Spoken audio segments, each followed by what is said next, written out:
بسم الله الرحمن الرحيم.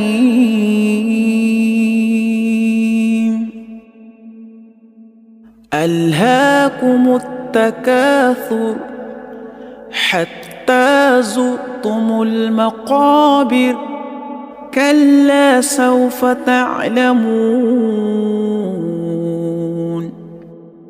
ثم كلا سوف تعلمون، كلا لو تعلمون علم اليقين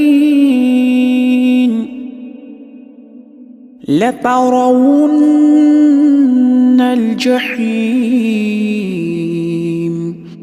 ثم لترونها عين اليقين ثم لتسألن يومئذ عن النعيم.